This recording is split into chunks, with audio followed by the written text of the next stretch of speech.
back to Habermas, public sphere. Why is it that we need to understand the public sphere while we are discussing online communities? Any idea?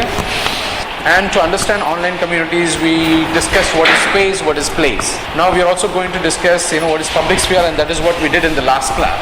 Well, public sphere is invariably linked to what is called democracy, isn't it?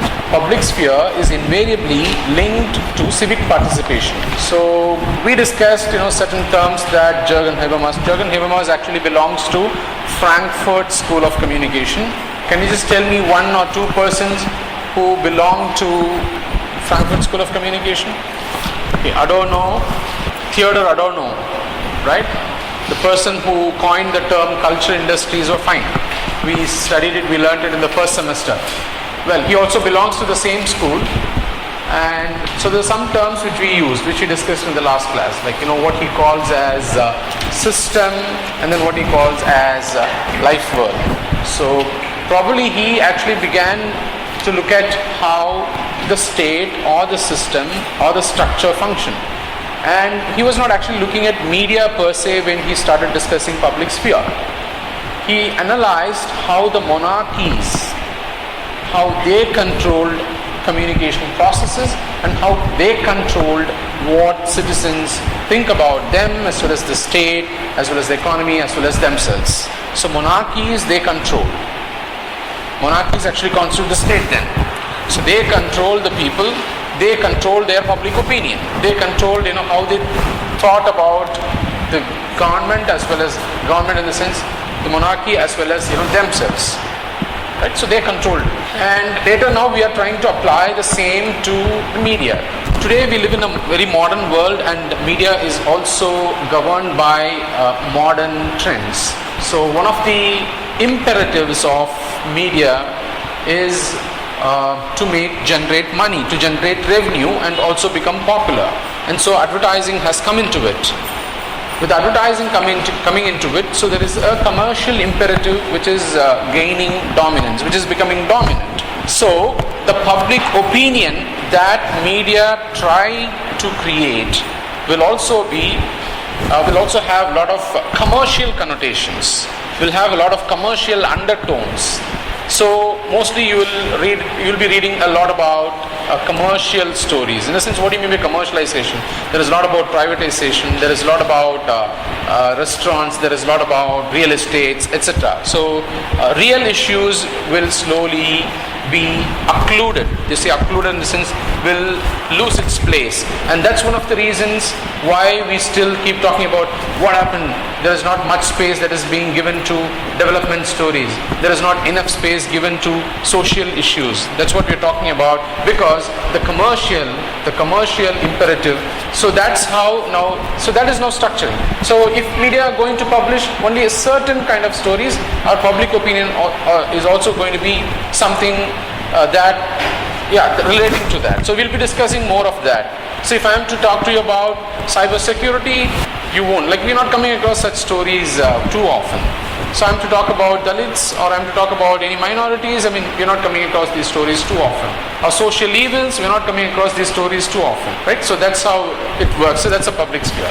So what he says, his first notion of public sphere is that people will come together in coffee houses in 18th century, etc. And there is an agreement that is formed among the public that participate in discussions, right? So the public will have to participate in discussion. Now, if you go to the rural level, yes, at the village level, there is a lot of discussion that is taking place to discuss local issues, right? That is also a sort of a small public sphere that is happening, right? So, but what he says, there is something called public accord, ACCORD. Accord is nothing but an agreement. But will everyone agree to a certain issue, right? Now that is something which others contested. So other scholars, they challenged that it is not possible to have, the public converging on one opinion. Everyone will not agree to our opinion. And that is not democracy at all. But that he says is bourgeois democracy. But that is not democracy, because there are views that are excluded. There are certain views that are included. There is an inclusion and exclusion that is taking place in a public sphere. Even when he was talking about coffee houses, Coffee houses were places where men thronged. There was a haunting place for men and not for women. Where is the question of women's views getting represented here? They're not getting represented. So there is an exclusion of women's views, and so it is not a public sphere. I mean, this form of a public sphere was contested by others. No, even Habermas himself pointed out that women were not participating.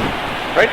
So we are looking at now online communities or the virtual space as a public sphere, as a place which can facilitate public sphere, wherein there is an argument saying that these kinds of inclusion and exclusion can be overcome.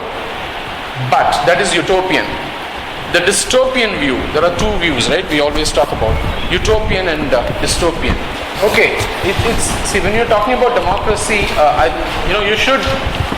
you should make allowance for agreement and dissent, accord and dissent. When there is no dissent, then there is no democracy, right? When I say dissent, not necessarily in the form of a protest, but a democracy is something where people will have different opinions. Now that should be registered. And they say that the internet has the potential to facilitate users, to record their views, to register their views, to post their comments, and wherein inclusion and exclusion can be ironed out. But again, that is only partially acceptable, because there are two views. One is an utopian view, I said, the other one is a dystopian view. The utopian view is that the internet and every medium, whenever it entered the scene, the social space, people thought that this medium is going to bring about a lot of changes. When radio came into the picture, they said, okay, radio is going to bridge the gap between the rural and the poor, the literates and the semi-literates or the illiterates. And when television came into being, there was the same argument put forth. When the internet came into being, they said ICT is a tool that can empower people. ICT is something which it has the potential to liberate the masses.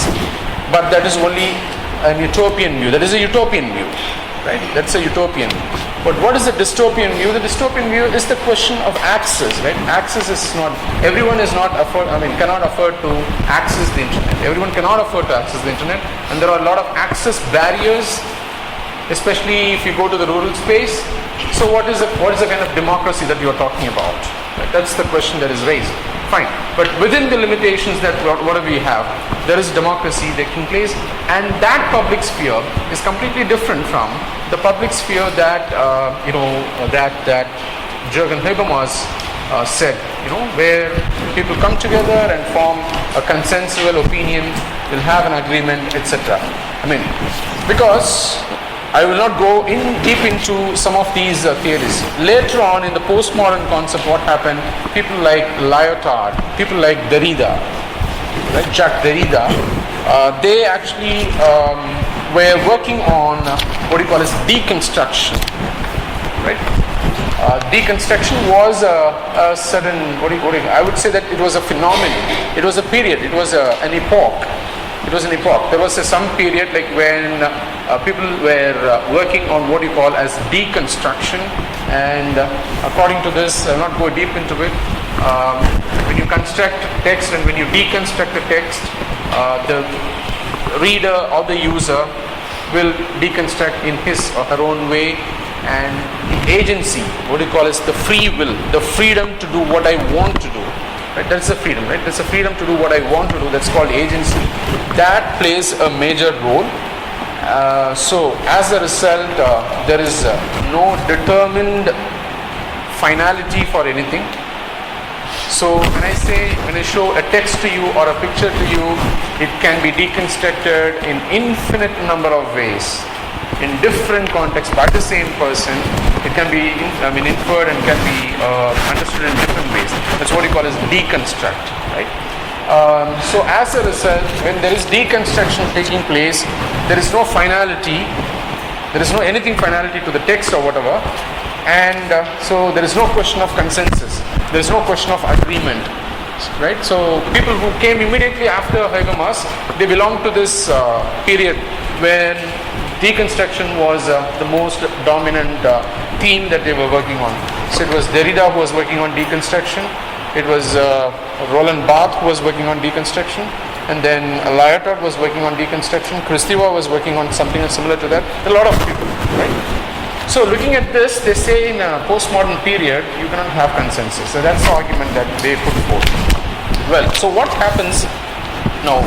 The reason why we are talking about public sphere is because it is actually facilitating some kind of a participation. And participation and being able to express and articulate your own ideas and thoughts, that constitute democracy. Supposed to be constituting democracy, right? You have the freedom to express your views. So this is a freedom of expression. Okay. It's altogether a different question to what extent do we exercise, or are we able to exercise our freedom of expression, and what are the barriers imposed by the state again when it comes to using Facebook, when it comes to the freedom of posting certain comments. I think again the state comes into the picture, and the state is controlling the life world. The state, the system is controlling the life world in terms of laying down certain regulations, right? So you know a lot of cases, right? Today the world is very seriously thinking about laying down cyber security laws, isn't it? The US is doing something about it. It's all only to strengthen the state. They are doing it only to strengthen the state, not to strengthen the people, not to strengthen the life world. They are doing it only to strengthen the system, right? So US is doing it now in response to what the US has been doing, through PRISM and stuff like that. Now the UK is also planning to one very person, European Union, some Roding or some name I remember. She is seriously thinking about laying down new regulations, which is very exclusive. They are exclusive for European Union. Now, in a similar ways, even I think very recently, the Indian government has also laid down some regulations, new regulations, which is actually to proscribe you, to stop you, to prevent you from exercising your freedom of expression, or to regulate it, right? Not to give that freedom, full freedom actually. Okay, so to regulate it, again, the question of now what I discussed, in Habermas terms, the system and the life world. So system is controlling, right, in some sense or the other. But that said, compared to, for example, if you want to express your opinions, there are fine. You can, as I said earlier, you can have a meeting in front of the distance education, or you can have a meeting in front of our block. There's a lawn there, physical spaces. But that actually can bring only people who are there in the local and physical space together, and the opinion generated may not be of a global one. But today it is possible to generate global opinion, global public opinion, and a global public sphere can be generated. How? And through the virtual space. Through the virtual space. So, and that's why I said, there are a lot of, the audience is getting fragmented in this case. Not everyone is going to participate, right?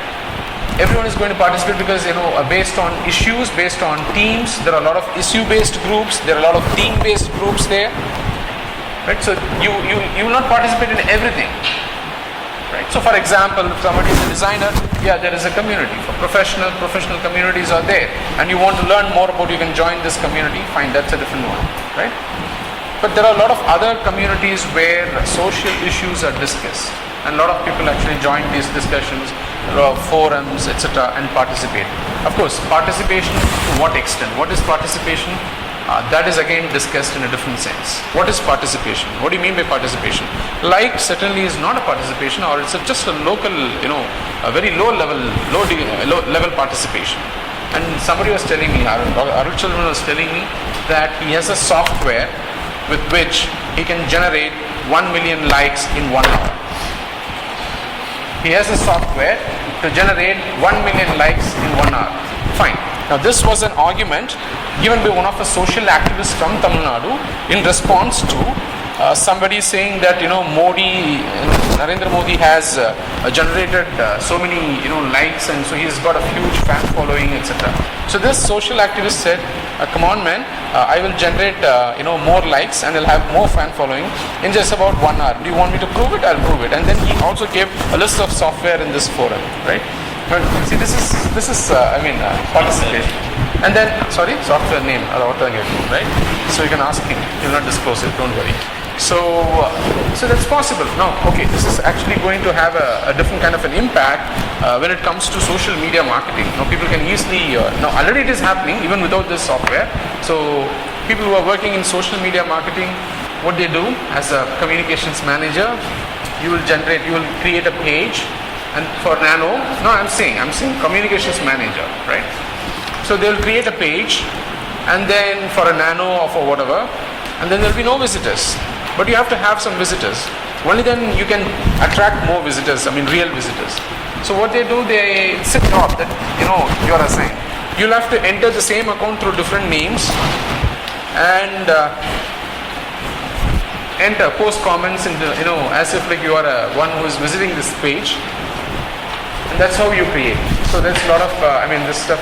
And imagine if this software is going to be available, and what kind of branding and brand marketing are we going to talk about tomorrow? That's God only knows. Fine. So the virtual space, what happens, now, this public sphere, it's actually multiplying.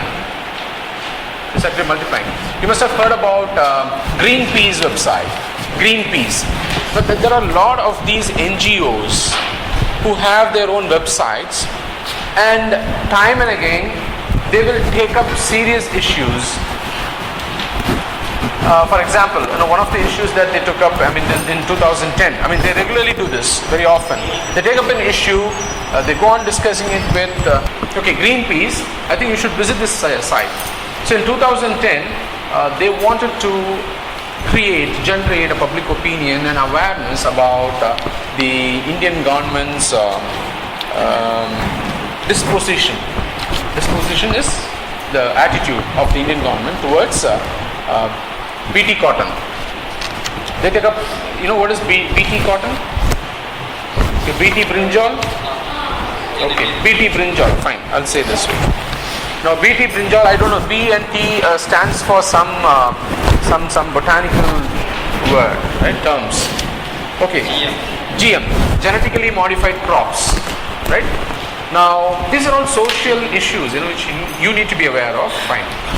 So genetically modified crops have become a common thing, and then we have allowed Monsanto and a lot of these companies from abroad to come and produce these seeds, and they will give it to us, and farmers will have to cultivate these seeds. So what will happen, and that's going to affect one farmer's life, cultivation and a lot of this stuff. Food will also affect us, we will develop cancer. Okay, there's a lot of argument that's going on. So then the agriculture minister, I guess, was Jairam Ramesh. So he decided to go to 7 cities and meet farmers and convince them about going for this BT brinjal. And so he was going to each and every city, and around the same time this Greenpeace website started this online forum. They have this, even now if you visit, there should be some issue going on. And they were generating opinions. Opposition, it's kind of an opposition, like change.org's website where you can generate signature campaigns. Like that, they were generating public opinion and kind of convey to the government that people are not for it.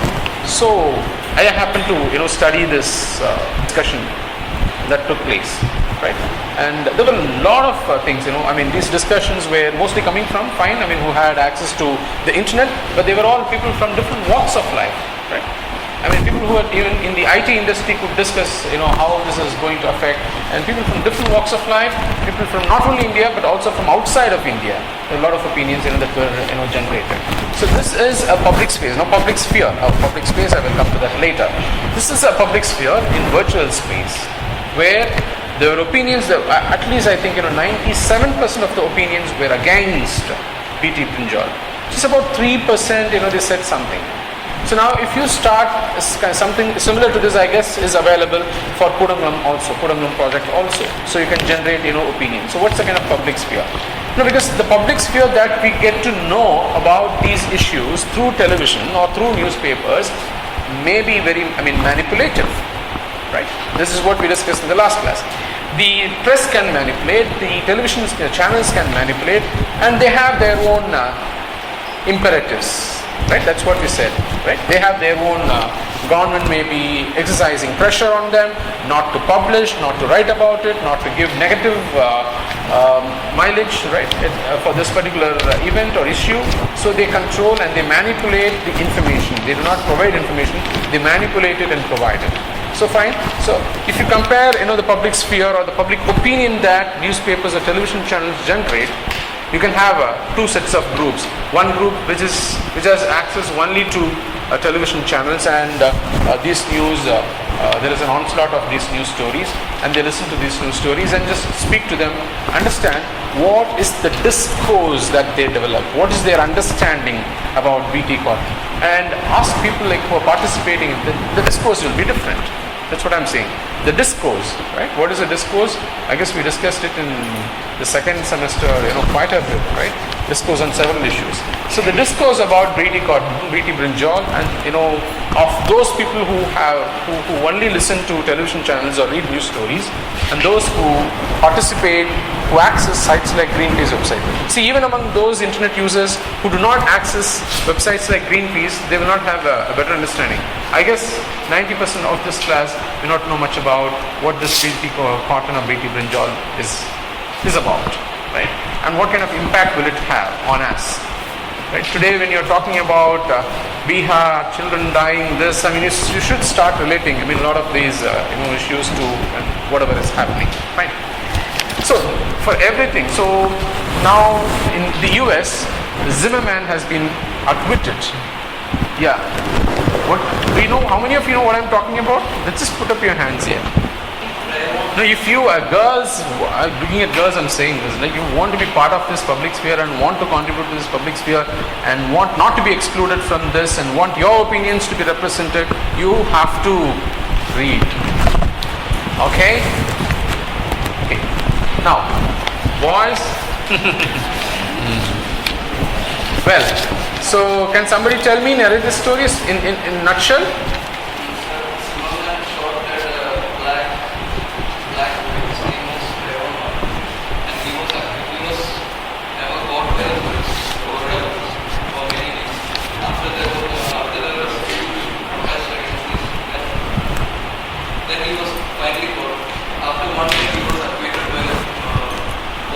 Jury, yeah. Saying that he acted upon as a defense.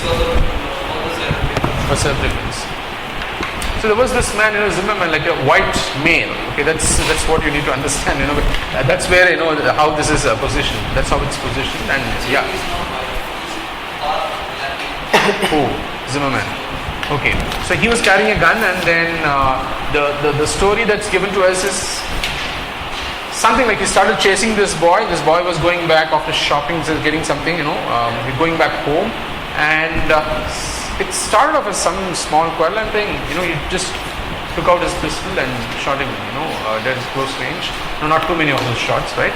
So now people are quite upset about the verdict of this jury. I think most of them are women, so they're upset about the verdict, and there is a swelling of public opinion, right? There is a groundswell.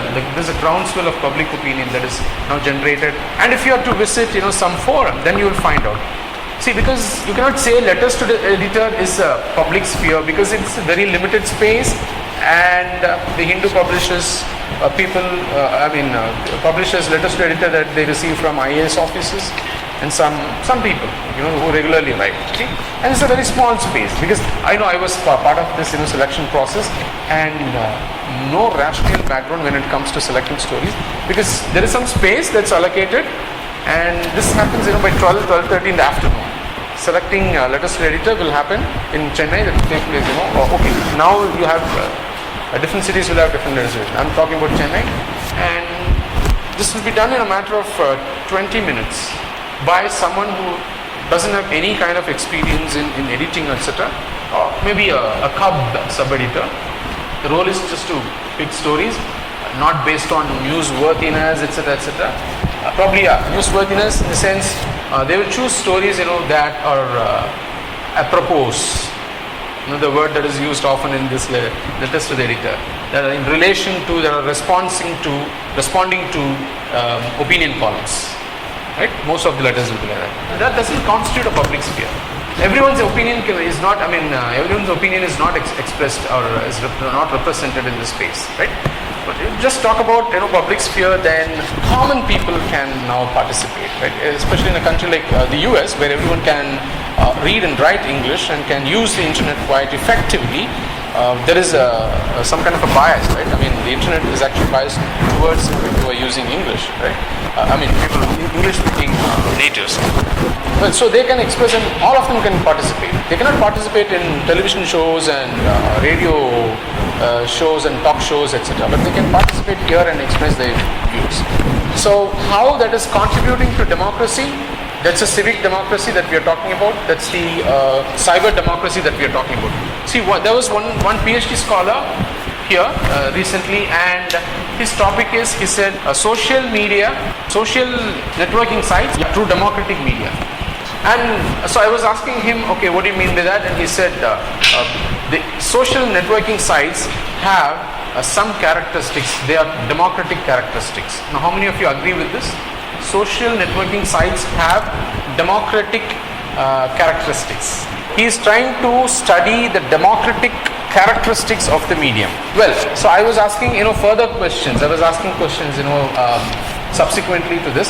So, because the way it was framed was as if Medium or Facebook has certain characteristics which are democratic in nature. Medium in itself cannot be democratic.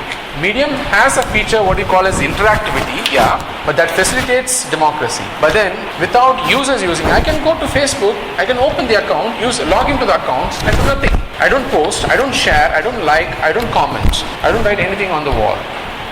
I don't upload anything, I don't do anything. Right? So I'm not participating, and so no democracy is taking place there. Just visiting us, that's as good as watching a television channel. That's it, right? So medium itself, may not have democratic characteristics, but it is actually invested in the user, right? So that's where we talk about agency. So what is this agency? That okay, I want to do this. So that's what we call as agency, the freedom, the free will to you do something. Alright. In fact, a lot of these studies then will have to be looked from the user perspective, the agency perspective, the subject perspective, right? So I am a subject and so I want to do this. Okay. So when these women who were attacked in this Mangalore pub, when they took upon the policing institution, right? Through social media, through social networking websites, it is actually their agency. It's actually their agency, their subject position, the subjectivity which contributed to what you call as democracy. So the way they went about resisting this movement, they went about starting a campaign of their own. You must be knowing what the campaign is. Okay, then the way they sent this particular object they started something called Pink Chadi campaign, right? And it was a very effective campaign, and fine, did not last long. So that tells what you call the agency, how the users use it, right? That's something you need to understand. So without users, what you call as democracy cannot be achieved. But democracy is all about participation, and so participation, what kind of participation it is? So there are different degrees of participation, and for participation to happen, you need to be very familiar with what you call the medium, how to use it, how to share it, how to uplink, how to embed something. Now, if you're familiar with a lot of these digital literacy skills, then I guess you can participate in a lot of activities. Okay? You can participate in activities, but again, it's a question of your agency. So that sums up what is public sphere and how this is happening. If at all you want to study, you can take up how this is happening in China, in different countries, right? Because countries like China, there is a lot of opposition. The state wants to control, and the media on the hands of the army, and there is a lot of controls imposed on them. They can't use Facebook, they can't use blogs, they can't access, even Google is not given them space, and they have started their own social networking site, and they want people to use their own site. They have started their own search engine, right? So how is this agency manifested? For example, I'm not able to access a blog. How is the agency manifested? So someone from there, sends me a mail and sends me the link. He cannot access the blog. So he sends me the link, and then I access it from here. I copy the blog in a Word, and then I send it to him. That's agency. Agency is, that not just the freedom to do, but also this creative will, that ability to resist, the ability to overcome the controls imposed on them. That's the agency, what we are talking about. What do you call as institutionally formed controls, culturally formed, established controls, etc. How you overcome, how you deviate from this. So you can study a lot of this, how this is happening, in India, how this is happening in what do you call different countries. Now, recently in London, interesting studies that I happened to listen to, how Pakistan is making use of Twitter and Facebook for political communication, and how a lot of people started participating in it and stuff like that, right? So this has become a space, so I don't know, whether people, even when, see, this is interesting. The state kind of tried to exercise control on newspapers and other media channels, mainstream media channels in Kashmir. Now what happens, because there was a fear that the public sphere, the public opinion that was getting generated was against this central government or Indian government. Now how to overcome this? All of them stopped. All of them stopped publishing, all of them stopped broadcasting, airing views, and when such an embargo is placed on media, then they resort to social networking sites. And so most of this news were getting, they were spreading through Facebook and Twitter. But again, fine, the moment they know, they will exercise control. But when you exercise control, today we live in a world, we know how to overcome it. I think, that's the generation we are talking about. This generation knows how to get around these controls, especially when it's concerning with technology. You may call it hacking, but people call it hacktivism. It's called hacktivism. It's activism like activism, it's hacktivism, right? So a lot of people have started looking at it from a very positive, so Snowden, what he's just done is hacktivism, right? For the social good, isn't it? It's actually nothing but a conflict between the state and society, civic society. It's nothing but a conflict between the state and the civic society. Right? He represents one, right? He is actually talking, on behalf of the civic society. Why should they be doing it? Something like that. So it's a conflict between the two. And that's a conflict, and such conflicts when they take place, I think we are using Facebook. Okay, that's public sphere. Now I'll move on to a different, concept, what you call as public place and private place. This is also something quite interesting. We discussed space and place in the beginning. Even the internet is a public place or a private place? It can be both. Okay. More of a public space, yes. And okay, so when you're talking about a private space, are you saying that blog is a private space? Okay, you can make it private where only you use it? Okay, how many number, on an average, can you just tell me how many will you invite? Just give me a number now, because I have not used it in a private setting, so I just would like to know, if you are using a private setting, how many would you have in your friends list? 12, just about 12. Okay, so she's saying, that is a private place. If you start using it, and you will have only about 12 people, just imagine 12 people, she always moves with this 12. She goes to this, restaurant, pizza center, this 12, and have a discussion with 12. Go to cinema, only this 12, alright? Well, so nobody has access to it is what you're saying. Right. So now, what is happening, can you just tell me what is public space? Just forget technologies. I move out, I go to Pondicherry town. What is public space there? Sorry? Bus stand is a public space. Beach is a public space. Market is a public space, he says, yeah. Cinema theater is a public space. But actually it's a public space, cinema theater is a public space, but I guess you stop interacting with each other. The moment you get engrossed in watching movies, you stop interacting with each other, then you are actually building a sort of a fortress around you. Right? Unless and otherwise, it's some lovebirds that go to watch a movie, Otherwise,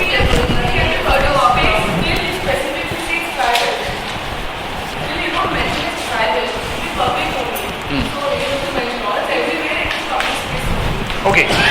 Generally, people say park is a public space, right? But the moment you start, so then you are actually entering into a private. So maybe you go with the family. Okay, so her argument is, when I said that, cinema theater is a public place, but it's not that you are interacting with everyone. and there is a private space that exists in this public space. For example, you go with your friends, so just two of you keep talking, maybe interacting and just trying to understand. You may go into a self, exile, right? You may go into an exile. You may go into an imposed private space, but that's a limited. That's a private space, you say. Private space in a public space. So similarly, shopping mall, big malls these days, yeah, that's a public space. Well, so spaces where all have access to, right? Spaces where everyone has access to, it's called a public space. All public spaces may also contain private spaces within it. So it depends, I know how this space is used. But can you just tell me a few examples of like where private spaces exist? Okay, mostly it is within the walls. I'll tell you, mostly within the walls. Outside architecture, normally in the city, outside architecture and outside buildings, they say that it's public space. The moment you get inside, buildings, fine. Then home is it's a place where it's kind of a private space. Public forum is okay. He says that's a private space. Yeah, I will like to touch upon this. Classroom, okay, classroom. This is it's the same private space, right? Sorry, industry. Okay, companies. He says okay, that's a private space. Fine. So all of them will have regulations and controls. Private space, you just exercise, you do something which you cannot do in public space. Okay, he is talking about how we convert in Indian scenarios, like it's so pathetic, to note that what he talks about is how we convert, public space, especially roads, into public conveniences, right? So these boys are like that. Fine, forget it. So now, but what is happening? These are now, forget technologies, and we are talking about. So you're moving out of the classroom to canteen. Canteen becomes a sort of public space. Compared to a classroom, canteen is a public space, right? Or then you go to the playground, that's a public space. At the moment you move out of this and get into bus, what is it? Public space. Okay. No. Taxi is cab is a private space, auto is a private space, but bus is a public space. Fine. So bus stand is a public space. And then you move. So it's like, you move from a private space like a classroom back to home, and that's a private space, right? But from here to hostel, that's again public space. Private space. Into a room becomes a private space, right? So space is actually organized either into public or private spaces. But now what happens when technologies are introduced into it? There is an overlapping of this public and private space. There is an overlapping of public and private. So this public and private space is blurring. We don't know where is public space and we don't know where is private space. Alright, so fine. In public sphere, when you are using a blog or social networking sites, you are entering into a public space where everyone can come in, especially if you go through online fan communities, sports, especially to do with football communities. You'll find that they will do all sorts of things. They will take pictures of the soulmate of an opposition team member, and look at this. Take the picture or photograph. Pic of the opposition team. Okay, I'm supporting one team. I'm a fan of a particular team A, but I'm not supporting team B, and the match is going to take place between team A and B. Right, United match or whatever. So team B is, one of the members, he's in love with someone, and I'll take that someone's photograph and put it along with, my teammate's photograph in order to infuriate that person. Right? These are activities, that take place. So you understand, how this, public space and works here. Well, so what is this blurring of public space and private space, especially, that's something, which you need to understand. So this has been discussed, quite extensively in the context of mobile phones. So when you have mobile phones, you're using mobile phones, actually this is something, which is common. The moment the class is over, a lot of people will run out of this classroom. Till then, probably, Shruti is sitting, next to, Rahul. But then class is over, she will run out and she'll have, a call, and she has to talk to someone, right? could be a friend, whatever, right? So now let's assume that Rahuf and Shruti, they're walking together, right, and they're going to the canteen. Now that's a public space or private space? That's a public space. Now she immediately receives a call, and then what happens? She's connecting to someone who is not present there, and the someone who's present becomes absent, and someone who is absent becomes present, right? So this is what you call as absence presence, or what you call as she's trying to connect with someone who is present. It's called telepresence. These are two terms that they use. So she is actually entering into a private space now. Though she is in public space, she is entering into a private space. So this kind of blurring of public and private space, happens a lot of times. So if when you travel in a bus, how many of you use your phone and speak loudly? Don't mind, who is around you. How many of you? She does it? Okay. You do it? Who else? Balaji. Okay. Great. Once myself, our children, we were traveling, coming from Chennai, to Pondicherry, and there was this man who was listening to the, music. He was listening to music, but not using headphones. So he called him. I don't want to listen to your music. You please use headset and listen to it. While we were traveling at night, a man was talking about midnight, 2 o'clock, 3 o'clock, he didn't stop talking and he didn't speak. Okay, we'll discuss this public and private space tomorrow.